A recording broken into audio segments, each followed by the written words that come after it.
சர்க்கரை பொங்கல் செய்ய தேவையான பொருட்கள் என்னென்னு பார்த்துடலாம்.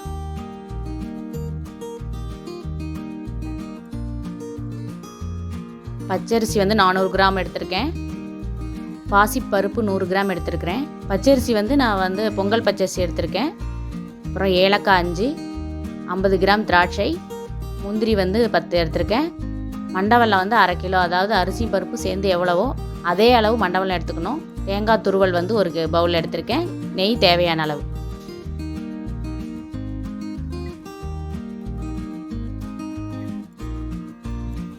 இப்போ அரிசியை ஒரு தடவை கழுவிட்டு வந்துடலாம். முதல் தண்ணியை கழுவி கீழே ஊற்றிடணும். கீழே ஊற்றிட்டு தண்ணி ஊற்றி ஊற வச்சுருங்க.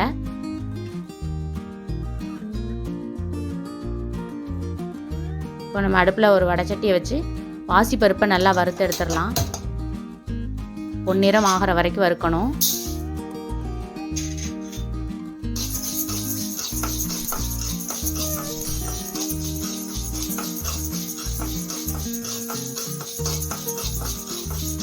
நல்லா கைவிடாமல் கிண்டிகிட்டே இருங்க, இல்லைன்னா அடிச்சு வச்சிடும், கருகிடும் பருப்பெல்லாம். அதனால் பொன்னிறம் ஆகிற வரைக்கும் அப்படியே கிண்டிகிட்டே இருக்கணும். பாருங்கள், நல்லா வறுத்துருச்சு. இப்போ அடுப்பை ஆஃப் பண்ணிடலாம்.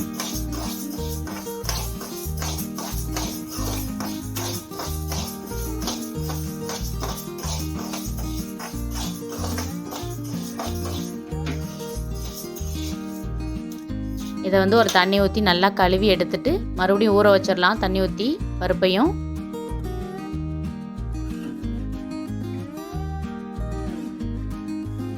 அடுப்பில் பொங்க பானையை வச்சிடலாம்.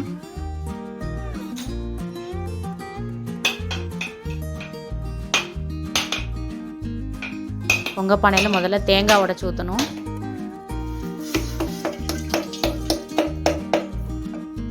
அடுப்பை சிம்மில் வச்சுட்டு தேங்காய் உடைச்சி ஊற்றுங்க. அதுக்கப்புறம் நம்ம அரிசியை ஒரு தடவை கழுவி கீழே ஊற்றிட்டு ஊற வச்சுருந்தோம் இல்லையா, அந்த தண்ணியெல்லாம் கழுவி இதில் ஊற்றணும்.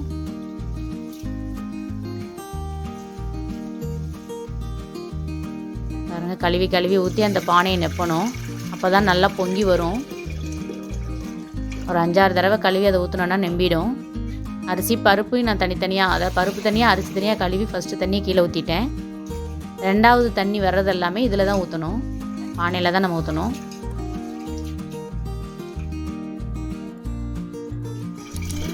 பானையை நீங்கள் எப்படி வேணால் டெக்கரேட் பண்ணிக்கலாம். சந்தனம் குங்குமம் வச்சுட்டு மஞ்சள் வச்சு சுற்றி கெட்டிக்கலாம்.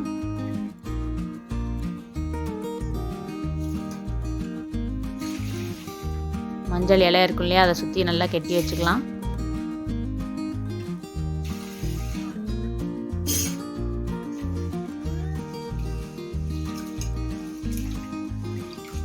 ஒவ்வொரு தடவையும் தண்ணி ஊற்றி கழுவி நம்ம அந்த பானையிலே ஆட் பண்ணிடலாம். பானை நெப்பி ஊற்றணும். அப்போ தான் நல்லா பொங்கி வரும் பொங்கல்.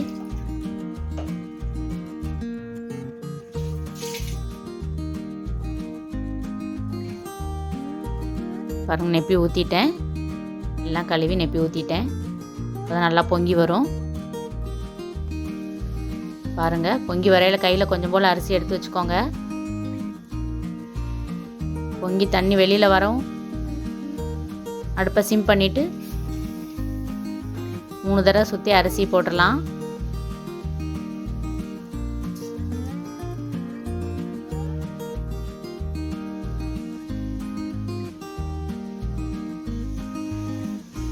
அதுக்கப்புறம் ஒரு பாத்திரத்தில் தண்ணி மோந்து எடுத்துடலாம்.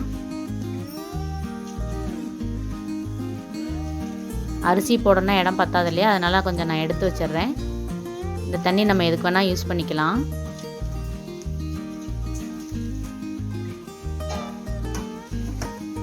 ஒரு 1/4 வாசி மோந்துட்டு அரிசியும் பருப்பையும் நம்ம அதில் ஆட் பண்ணிடலாம்.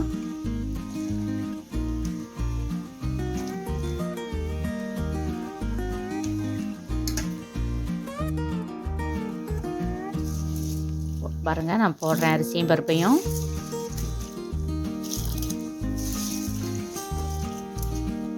இப்போ அடுப்பை ஸ்வீட் பண்ணிடலாம்.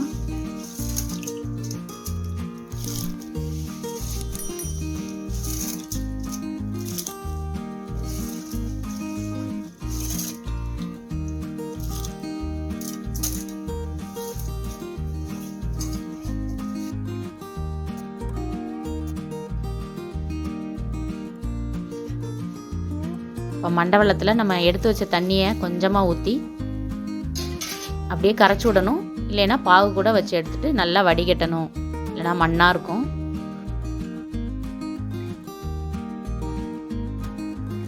பாருங்கள், சாதம் வெந்துருச்சு.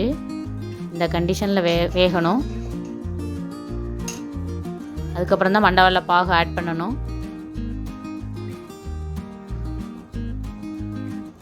அது எல்லாத்தையும் ஊற்றிட்டோன்னா கொஞ்சம் தண்ணி ஆகும், நீங்கள் பயந்துட வேண்டாம். மிக்ஸ் பண்ணிகிட்டே இருந்தால் கெட்டியாயிடும்.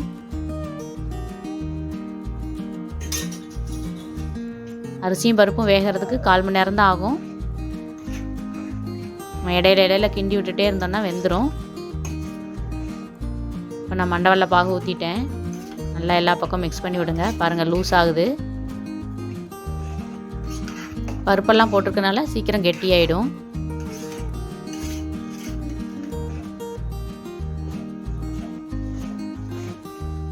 அடுப்பை ஸ்பீட் பண்ணிக்கோங்க.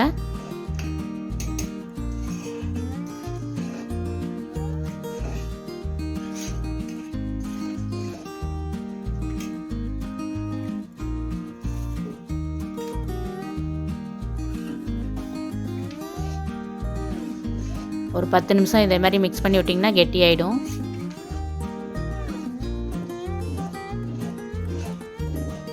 நல்லா மண்டவெல்லத்தோடு சேர்ந்து அந்த பாகோடு சேர்ந்து நல்லா வெந்து வந்துடும்.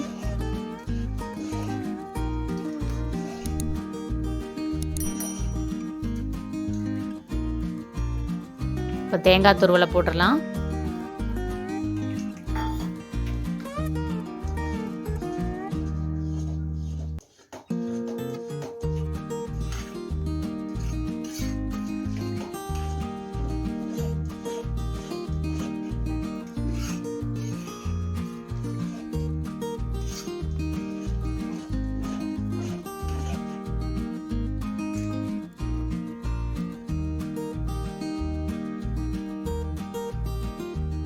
ஒரு 10 நிமிஷம் கிண்டினோடனே ஏலக்காய் பொடி போட்டு இறக்கிடலாம். கடைசியாக தான் ஏலக்காய் பொடி போடணும், அப்போ தான் வாசனையாக இருக்கும்.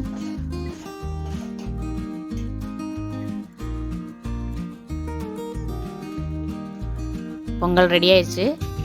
இறக்கிட்டு நம்ம முந்திரி திராட்சையை வந்து வறுத்து கொட்டிடலாம். ஒரு சின்ன வடைச்சட்டி அடுப்பில் வச்சு பெரிய டீஸ்பூனில் நான் ஒரு 3 டீஸ்பூன் ஆட் பண்ணுறேன் நெய்.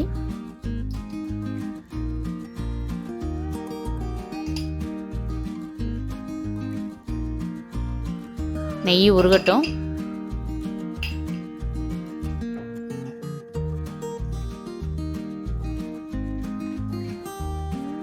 முந்திரி ஆட் பண்ணிடலாம். முந்திரி வறுபட்ட உடனே திராட்சையை ஆட் பண்ணுங்கள்.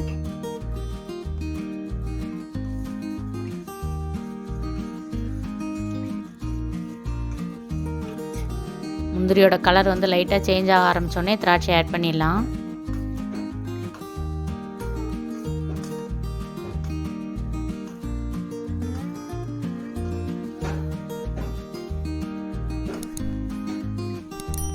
அடுப்பு வந்து மீடியம் ஃப்ளேம்லேயே இருக்கட்டும்.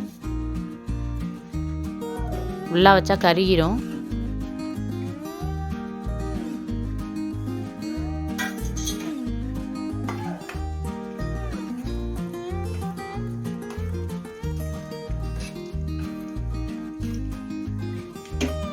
அடுப்பை ஆஃப் பண்ணிவிட்டு பொங்கலில் சேர்த்துடலாம்.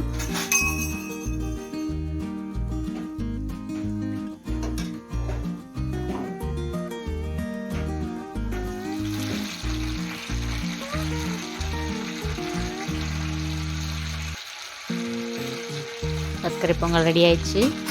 நல்லா மிக்ஸ் பண்ணி விட்டுக்கோங்க. நெய் எல்லா பக்கம் ஆட் ஆகிற மாதிரி.